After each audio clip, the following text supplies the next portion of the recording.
Hello guys and welcome to another Battlefield 1 video. Today we're going to be looking at how you can dominate on the map Ballroom Blitz. So we've got a quick gameplay here. I was going to post different highlights of gameplays, but I got this one and I thought it was good, so we're just going to show you this this full gameplay on, I think it's Rush. I'm going to go with Rush. So it's pretty much the same strategies for Rush and Operations because it's basically the same if you think about it. Two objectives and you've got to defend them both. It's pretty much the same. So, starting out, when you're defending on Ballroom Blitz, I recommend starting off with the Assault class, personally. That's because I've got the Hell Eagle, so it's good at range. You can start with any submachine gun, really. I recommend starting with Assault because you do get enemy tanks, as you can see there. And you want to be able to take them out quickly, because they are very good at taking objectives, especially in operations. If you get a tank, an enemy tank with say 4 or 5 enemies in it, they capture objectives really quick and they cause a lot of problems. So you want to be taking those out as quickly as you can, and that will stop the enemy from getting an advantage there. So that's why I run Assault generally at the start of these matches. Mainly because it's quite close quarters in these trenches as well, so you can get away with using submachine guns, especially at the start of this map. Now, as you get further on into the map, it gets a bit more open. I'd say when you get to around the 4th, pretty much the last sector, that's when I'd switch to a longer range weapon. But throughout pretty much all of this map, you can get away with using submachine guns because you really are quite up close and personal to all the enemies. So I would say you don't need to have a ranged weapon, really. You can get away with using these kind of up close personal submachine guns, really do damage up close. So my loadout for this gameplay was the Hell Eagle, and we're running with, I think, the number 3 revolver, I'm going to say. Pretty sure that's what I was using. 80 rockets and anti-tank grenades. The anti-tank grenades vital to take out the vehicles, and 80 rockets can be switched up for either anti-tank mines or the C4 dynamite. You can use either of those. I find the 84 rockets good because you can kind of use them as a ranged weapon as well. If you have enemies which are really far away, you can take them out of the range with the 84 rockets. If you get direct impact, it's one hit kill. So as you can see here, this is what you kind of want to be doing. You want to be hiding in the trenches around that area, and you want to be picking off the enemies as they come up close to you. It's really easy to take out enemies. I'm using the Automatica trench, I believe, now. I swapped around, because really, up close and personal, it's the best weapon to use at close range, I think. You can just fire from the hip, don't even need to aim. It's basically a laser, as you can see there. Don't need to aim, and it's very quick to take people down because of its high rate of fire.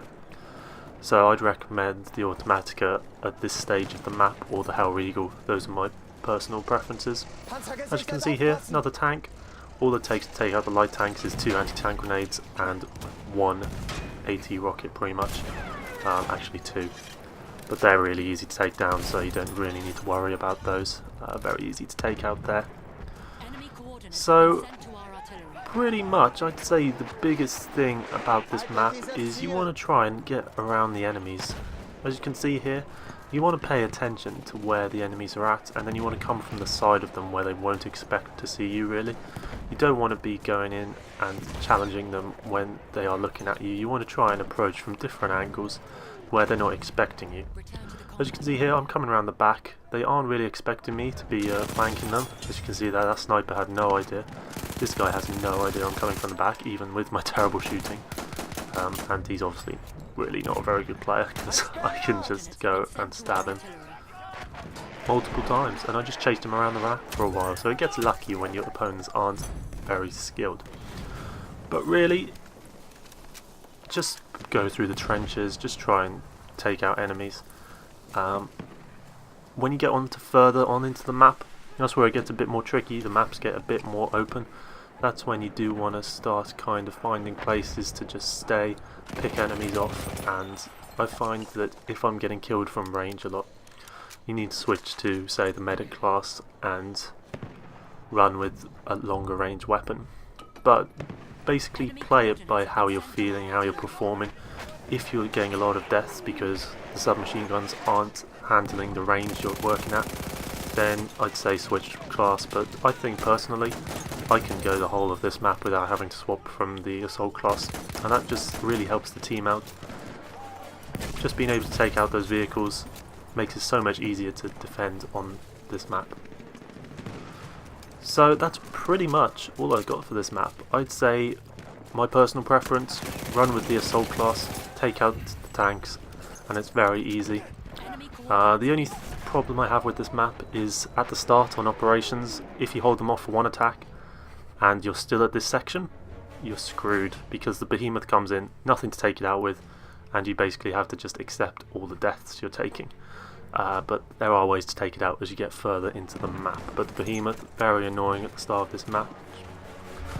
And yeah, as you can see, just trying to push up as far as you can, taking out the enemies, getting in behind them. It's very easy. I'd say being able to run around this part of the section is very vital. You need to move from sector to sector, objective to objective, and being able to just run and gun with the submachine guns is very good. And that is pretty much that for this episode. So if you like this style of video, leave a like and let me know if you want to see more of this. I've got a lot of footage for all the different maps, so I can post more of these. If you want to see more of this map and how I play further on into the map, so the different sections of this map, then leave a comment on that as well. But thanks for watching, and I'll see you next time.